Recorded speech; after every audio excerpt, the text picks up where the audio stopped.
Welcome, you incredibly curious person, to this exploration of one of the most beloved yet uh, surprisingly volatile fictional characters of the last century, Winnie-the-Pooh. It's really a remarkable story. We're looking at an intellectual property that, goes so far beyond just children's literature. Right.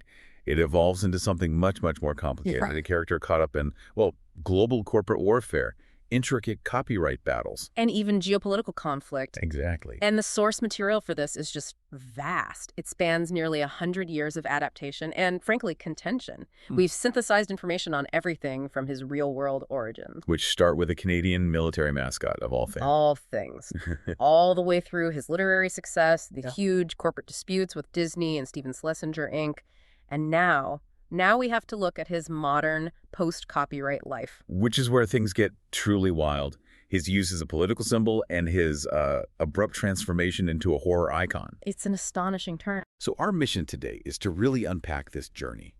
We want to understand how a simple, kind figure, who's always called a bear of very little brain, could possibly become a $6 billion global franchise. A valuation that, puts him second only to Mickey Mouse. An incredible figure. Yeah. And at the same time, he's adopted as a tool for censorship and protest, and now, shockingly, a cinematic slasher villain. It has to be one of the strangest cultural trajectories we've ever charted. It really is. So let's begin right at the start and try to separate the facts that inspired this enduring fiction. A great place to start. The character's origin, I think most people know the simple version. A. Milne, writing stories for his son, Christopher Robin, based on his stuffed toys. With illustrations by E.H. Shepard, yes. And that is the core of it, but the naming process itself was more of a composite, a little patchwork of different real-world details. So it wasn't as simple as just naming the toy. Not quite. The character was actually introduced in a slightly more formal context. The bear toy that Milne bought for Christopher Robin at Harrods back in 1921, its original name was Edward Bear. Edward Bear. Edward Bear, yes. And he made his first appearance in a 1924 poem called Teddy Bear, which was published in Milne's poetry collection when we were very young. Okay, so that was his literary debut, so to speak. But the name we all know, that came from somewhere else. It came from a fusion of two completely different real-life animal encounters. So we start with Edward, the toy. Where did Winnie and Pooh come into it? Winnie came from Christopher Robin's fascination with a very specific, very gentle black bear that he would visit at the London Zoo. He loved that bear so much he renamed his own toy Winnie after her. Okay, so that's the Winnie part. What about the Pooh? The second part of the name Pooh came from an entirely different source again. It was a pet swan the Milne family met while they were on holiday. A swan named Pooh. A swan named Pooh. So you have this dual inspiration, the bear named Winnie and the swan named Pooh, that gets combined to create that famous name. And the fully named character Winnie-the-Pooh, he first appeared in a children's story for the London Evening News on Christmas Eve, 1925. That's right. And this blending of real-world names into a fictional identity is, I think, really key to the character's foundational realism. And if we dig into that real bear, Winnie, her history is, well, it's surprisingly tied up in global military events. This wasn't just some random animal at the zoo. Not at all. And that context is extraordinary. It adds this incredible weight to the character's origins. The real bear, Winnie, she was purchased back in 1914 in White River, Ontario. For how much? From a minimal sum, just $10 from a hunter. And the buyer was a Canadian lieutenant named Harry Colborne. He was a veterinary officer with the Fort Garry Horse Cavalry Regiment on his way to Europe for the First World War. Wait, so he essentially adopts a bear cub right before he crosses the Atlantic to go fight in one of the most brutal conflicts in history. Exactly. He named her Winnie after his adopted hometown of Winnipeg, Manitoba. She actually traveled with the troops to England and, very quickly became their unofficial regimental mascot while they were training. That's unbelievable. So the bear that inspired one of the world's most peaceful literary figures was fundamentally linked to the military machinery of World War I. The contrast is it's striking. The gentleness of the stories versus the harshness of where her namesake came from. It really changes the whole context. This quiet, honey-loving bear is named after a figure who was a morale booster for soldiers preparing for the trenches. What happened to the real Winnie when Colborne deployed? Well, Colburn made the decision, probably a very wise one, to leave Winnie in the care of the London Zoo while he was deployed in France. After the war, he made that donation official, and Winnie stayed at the zoo. And became a star attraction. Immensely popular with the public. And it was there, of course, that Christopher Robin Milne saw her and, forged that bond. And the sources bring up a really astonishing, almost bittersweet detail about that real-life bond and the consequences of the child's affection. It's what the physical evidence shows us decades later. In 2015, an examination of Winnie's skull revealed that she suffered from chronic periodontitis. Which is what, exactly? It's a severe gum disease, loss of the supporting dental structure. And experts have suggested this was potentially caused by a poor diet. Specifically, they pointed to the very thing that connects the real bear to the fiction. The honey. The honey. The fact that Christopher Robin was known to spoon-feed her honey during his frequent visits. That is just profound irony. The simple act of love and kindness, giving the real bear the fictional bear's favorite treat, may have actually been harmful to her health. The sweetness of the story has this hidden, sad complexity in the real world. It really shows a deep and sometimes tragic connection between history and the stories we build around it. It underscores the fragility of those real-life inspirations. To tie it all up, Christopher Robin Milne, as an adult, actually unveiled a bronze sculpture of Winnie at the London Zoo in 1981, confirming her enduring legacy. Let's shift a bit from the real bear to the real geography.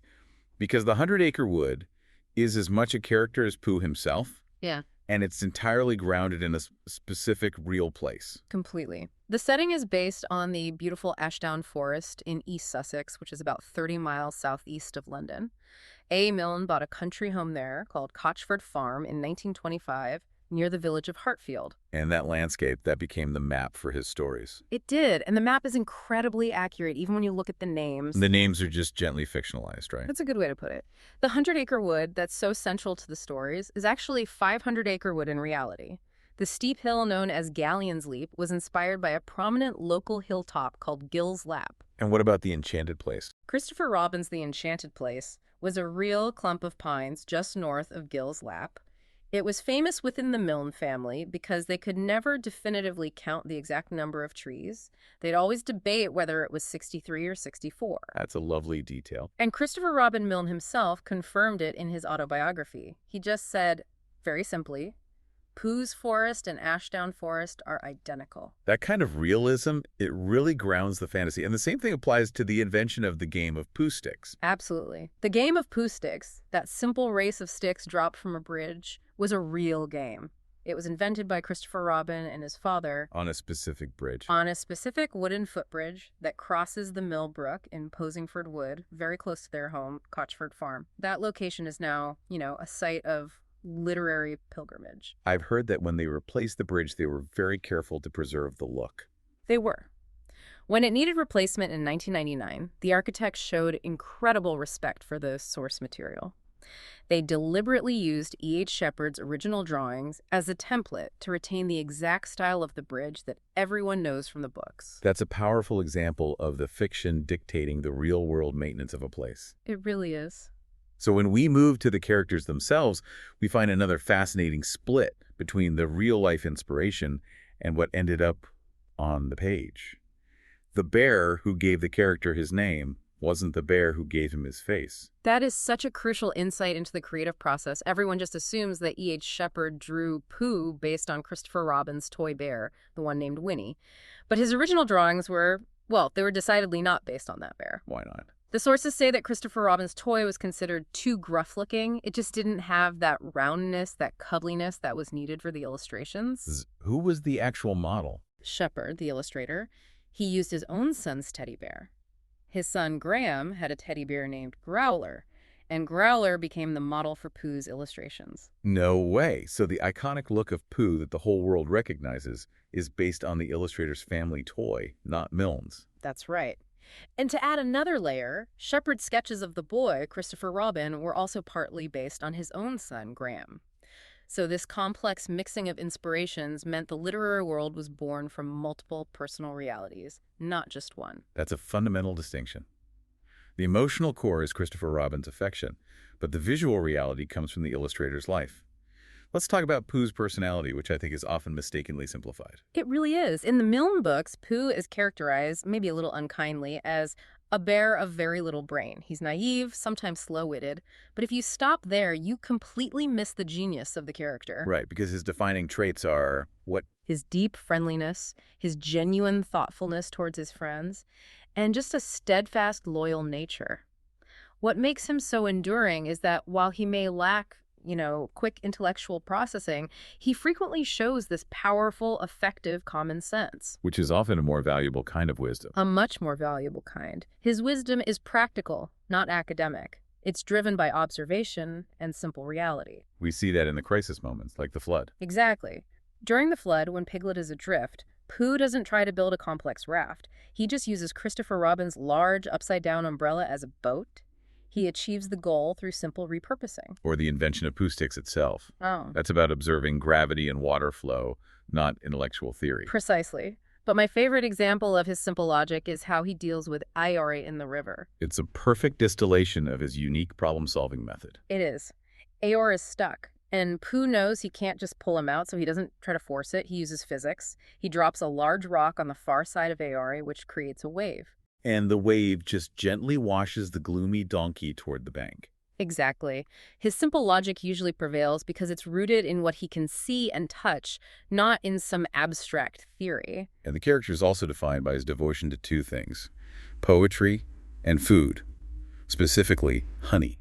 Pooh is quite the creative soul, isn't he? He's a talented poet, and he's always humming his verses. Yeah. It shows this comfortable creativity that really contrasts with that bear of very little brain label. But his greatest motivation is definitely the food. Undeniably. His love of honey, which he famously spells honey, often overgrades any sense of social politeness, which is where a lot of the humor comes from. The incident where he ate the honey intended for Eeyore's birthday is just a classic example of that struggle between his hunger and his good manners. He ate the whole pot and was then forced to present Eeyore with the empty jar as a useful pot to put things in. It's just a wonderful piece of rationalization. And this leads to that delightful specific detail about his constant preoccupation with snack time. The 11:00 a.m. snack, which is always accessible because, time is relative in the Hundred Acre Wood. Because his clock is broken. Pooh insists on having a little something around 11 a.m. And since the clock in his house stopped at 5 minutes to 11 some weeks ago, any moment can technically qualify as 11 o'clock. It's this piece of perfect, self-serving, childish logic that just encapsulates his whole personality. Innocent, self-focused, but utterly charming and consistent. Exactly. And this combination of charm, gentle philosophy, and practical wisdom, it led to immediate and spectacular global success. The first collection, Winnie-the-Pooh, from 1926, was an instant sensation. A spectacular British success, it was called. But the character's linguistic reach proved even more astonishing. The ability of Pooh to translate across cultures and even across millennia is just phenomenal. You're talking about the Latin translation.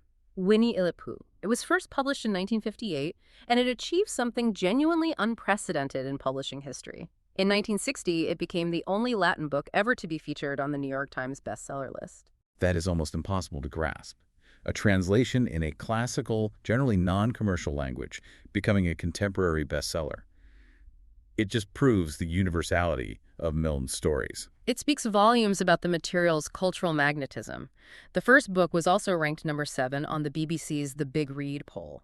And for anyone interested in the academic legacy, the original English manuscripts are preserved in the Wren Library at Trinity College, Cambridge. Milne's alma mater, a final nod to the character's profound literary status. A fitting home for them. So once that literary foundation was set, the character immediately crossed the bridge from beloved book to massive commercial enterprise.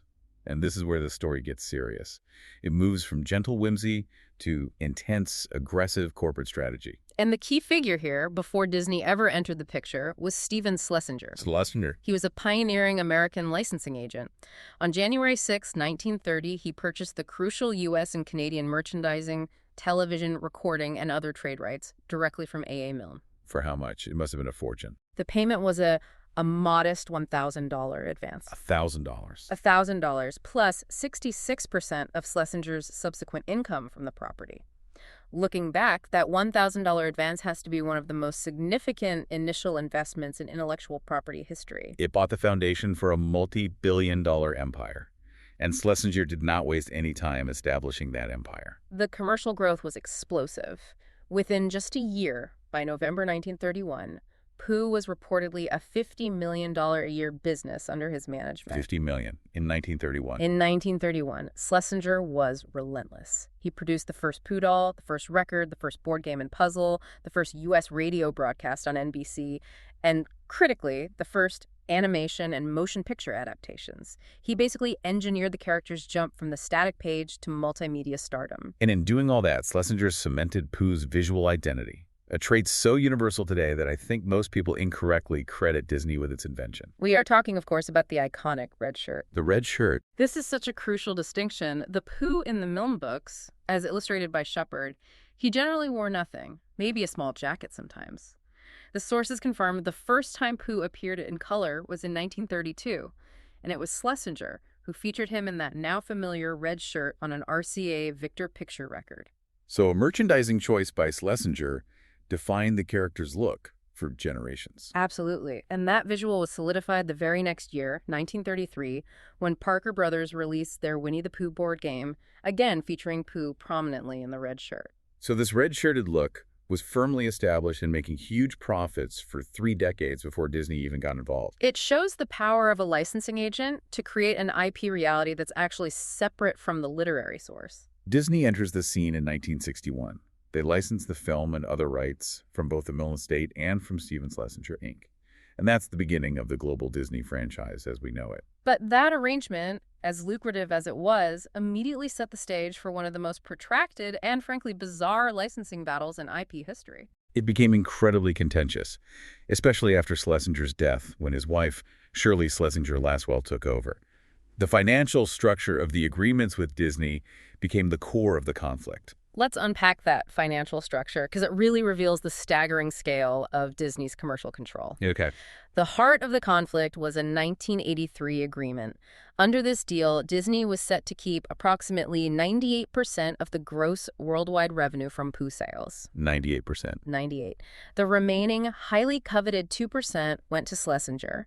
And in 1991, Schlesinger, Inc. sued Disney, alleging that even on that narrow 2% share, Disney was failing to accurately report revenue. So they were essentially being shortchanged on their 2%. That was the allegation. And when you're talking about a property worth billions, 2% of that is a fortune.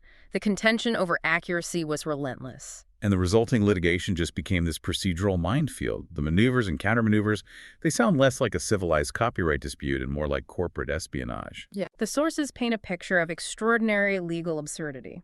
During the discovery phase, a judge actually sanctioned Disney for what was called a deliberate destruction of 40 boxes of evidentiary documents. 40 boxes. 40 boxes. It suggested a clear attempt to conceal financial data. That's sabotaging the judicial process.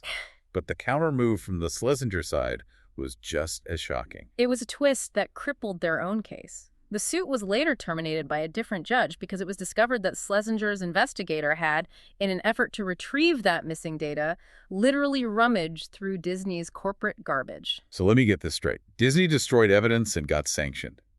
Then Schlesinger's team retrieved the destroyed evidence from the trash. And that action led to the termination of their own suit. The justice system was tied in knots over a cuddly bear. It was an unbelievable cycle of legal absurdity, and it just perfectly illustrates the high financial stakes involved. The disputes went on for years, but finally in 2009, a federal ruling concluded that the Schlesinger family had, in fact, granted all trademarks and copyrights to Disney. So Disney won the long war for the trademarks. But the fight did confirm one enduring truth about the original deal, didn't it? It did. The ruling mandated that Disney must continue paying royalties for all future use of the characters under that existing agreement. It confirmed the enduring financial value and contractual obligation tied all the way back to that original Schlesinger deal from 1930. The long corporate war finally gave way to a new reality just a couple of years ago. A shift that fundamentally changed who owned the rights to Pooh and what could be done with him. This is the public domain milestone. A massive structural change. A.A. Milne's U.S. copyright on the Winnie-the-Pooh character, specifically from that first story, it expired on January 1st, 2022. After 95 years of protection. Right, making the original version of the character public domain in the United States. And it's important to note, The UK copyright expires later, on January 1st, 2027. So this meant the version of Pooh Disney fought so hard for suddenly became legally accessible to anyone in the US, as long as they stick to the original look and don't use characters introduced later, like Tigger. Exactly. Tigger remains under copyright for a while longer, and Disney, having spent decades defending its exclusive control, had to respond immediately. And their first move was a new animated series. It was the musical shorts series Playdate with Winnie-the-Pooh. This was their first project released after the core character entered public domain, a very clear strategic move to maintain their brand presence and reinforce their specific copyrighted visual style. But even before this public domain shift, Pooh's persona had already proven adaptable far beyond children's stories. He'd become a vessel for some truly complex ideas. The enduring charm of Pooh is his simplicity, and that simplicity makes him an ideal foundation for philosophical exploration. The most famous example is probably Benjamin Hoff's The Tao of Pooh. Right, and its sequel, The Tale of Piglet. Hoff successfully used Pooh's naive yet peaceful nature to explain the complex principles of Taoism. He proved that the bear's intuitive wisdom could be used as an educational tool for adults. And the character was also used to poke fun at the academic world itself. On the complete opposite end of the spectrum, you have Frederick Crews's The Pooh Perplex. It brilliantly satirized dense, pretentious academic jargon by applying all these different critical theories, Freudian analysis, Marxist readings to the simple stories. So Pooh became not just a philosophical guide, but a critical literary touchstone. Yes, and this continued with John T. Williams's Pooh and the Philosophers, which used the residents of the Hundred Acre Wood to illustrate the works of Descartes, Kant, Plato, Nietzsche. It's the ultimate irony, isn't it? The bear, a very little brain, is used as the key to understanding the greatest minds in human history. It's a powerful testament to Milne's creation, and his influence extends into pop culture, even urban planning. You see him in music, like Kenny Loggins' house at Pooh Corner. And there was an Italian pop band just called Pooh, an Estonian punk metal band called Winnie-the-Pooh.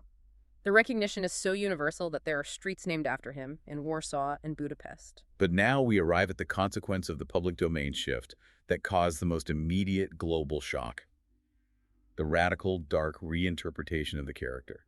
Independent filmmakers wasted no time at all capitalizing on the lack of copyright protection. They absolutely rushed in. Producing the horror film Winnie-the-Pooh, Blood and Honey in 2023. This is one of the most astonishing and I think distressing character transformations we've ever witnessed. The film depicts Pooh and Piglet as, what, homicidal maniacs. Homicidal maniacs. They go on a violent killing spree after Christopher Robin, their beloved friend, abandons them.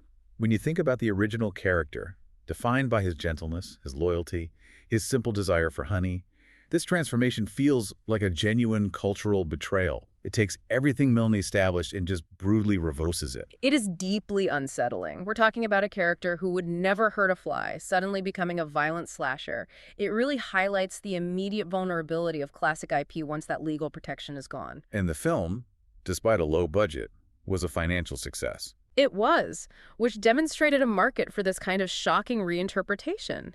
It was even nominated for a Golden Raspberry Award for Worst Screen Combo, specifically for Pooh and Piglet as bloodthirsty slasher killers. And this wasn't just a one-off. The horror concept has now been monetized into an entire shared universe. Yes, it's launched the Twisted Childhood universe. A sequel, Blood and Honey 2, is out in 2024, and that one promises to escalate the violence. Pooh and Piglet team up with Owl and Tigger, Characters who are presumably also now in the public domain, or adapted to avoid Disney's trademark. right, and they're set to target the real-life town of Ashdown. This represents a complete radical splintering of Pooh's identity. You have the benevolent friend on one side and the bloodthirsty monster on the other. And if the horror adaptation is the most shocking cultural shift, the bear's unexpected role as a political symbol is arguably the most globally consequential. This is where the story moves firmly from the nursery to the geopolitical flashpoint.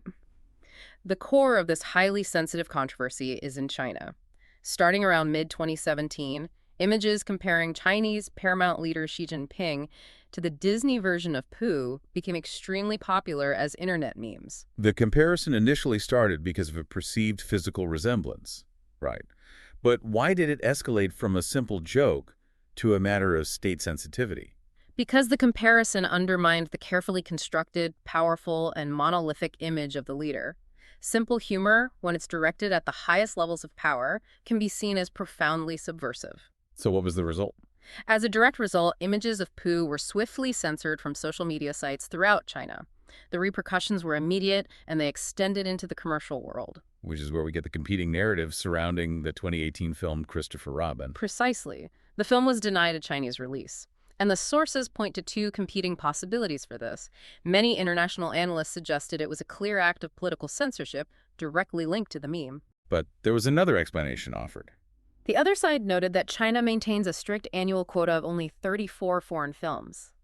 They also pointed out that the 2011 film Winnie-the-Pooh also failed to screen in China, and that was long before this controversy began, so it could have been unrelated to politics. But regardless of the reason for the film ban, the systematic censorship of the character's name itself strongly suggests political motives were at play.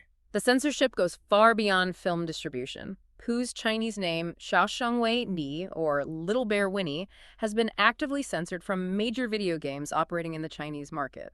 Titles like World of Warcraft and PlayerUnknown's Battlegrounds. Even in Kingdom Hearts III, images of Pooh were blurred out on Chinese gaming sites to avoid conflict. Yes. And there was a bizarre incident at Disneyland Shanghai in 2021. A performer dressed as Pooh was briefly beaten by a child tourist. What's revealing there is the media response. Exactly. Mass media reporting on it was forced to use the term Poo-Poo Bear, Poo-Poo's Jiang, instead of the standard censored name Winnie. Even search results for the incident were censored on Weibo. This relentless linguistic substitution shows the extreme political sensitivity. And the meme, once it was established, became a template used to compare other political figures, turning the 100 Acre Wood into a kind of international political shorthand. It became an easily digestible form of political commentary. Former U.S. President Barack Obama was compared to Tigger. Former Hong Kong leader Carrie Lam was compared to Piglet. Former Japanese Prime Minister Shinzo Abe was compared to Eeyore. And this evolved quickly from just internet humor to a direct form of political protest. The symbolism is now globally recognized as a gesture of dissent. When Xi Jinping visited the Philippines, protesters deliberately posted images of Pooh on social media as a clear, non-violent sign of opposition. And in Western media, the most prominent example was probably the 2019 South Park episode banned in China. That episode was famous for explicitly featuring Pooh, directly linking him to Xi Jinping, and portraying him as a prisoner in China because of the resemblance. And that direct confrontation had major consequences. It did. The episode led to the entire South Park series being completely banned in China. It shows the line that was drawn. Subtle memes are censored. Explicit critiques are banned entirely. The character of Pooh became the catalyst. And most recently, we've seen him adopted as a symbol of military defiance, which brings this all full circle back to the real bear, Winnie. This is a powerful recent development. In 2023, pictures circulated of Taiwanese pilots wearing specific morale patches. The patches show a Formosan black bear punching Winnie-the-Pooh in the face. The Formosan black bear being a national symbol of Taiwan. Right. So using Pooh, the censored symbol of the Chinese leader, being physically struck by a Taiwanese symbol, is a potent and highly visual illustration of resistance. Demand for those patches surged. It's incredible that a figure of such gentle origins has become a military symbol. Yeah. Yet, despite all this censorship of the name and image online, the business side presents a major contradiction. The commercial entity is just too powerful to fully contain. Despite the strict online censorship, Pooh-themed merchandise and two major Pooh-themed rides still operate legally and successfully within Disneyland Shanghai. It's a fascinating tightrope act. It is. The authorities have to maintain political control over sensitive narratives, but at the same time, they're forced to allow massive, lucrative commercial interests like Disney to continue operating, even when those interests feature the very character they're censoring everywhere else. The gentle bear's political life proves his unexpected cultural reach is now inseparable from international commerce and power. If we look back across this astonishing, complex journey, we see a character born from a real-life Canadian military mascot and a child's toy. He was transformed by Milne and Shepard into a universally beloved literary figure. And that literary figure became a corporate commodity worth billions, subject to these massive legal battles with allegations of corporate sabotage and rummaging through garbage for evidence. And now, in the 21st century, he has splintered into these two radically new contemporary forms, a highly charged symbol of political dissent and thanks to public domain, fodder for horror films. The sheer volume of wealth and controversy attached to this one character is phenomenal. The immediate entry of the classic Pooh into the public domain instantly fractured his identity. You get these radically divergent versions, the classic friend who loves honey, the potent political weapon, and the homicidal maniac. It's a remarkable cultural bifurcation. It shows just how quickly an IP's identity can shift once legal protection is gone. And this raises an important question that really summarizes the cultural power of this whole journey. The financial figures provide the context. They do. In 2002, merchandising alone generated more than $5.9 billion. By 2005, Pooh generated $6 billion, a figure surpassed only by Mickey Mouse. So what does it say about global culture, about our shared priorities, when the simplest, most gentle figure, defined by his thoughtfulness and hunger, becomes one of the most financially powerful and now one of the most politically charged intellectual properties in modern history? It proves that simple stories, when they're rooted in genuine emotion and universal truth, can achieve this enduring, complicated, and utterly unpredictable cultural and economic power. Far beyond the 100 Acre Wood. Thank you for joining us for this in-depth analysis of Winnie-the-Pooh. Thanks for listening.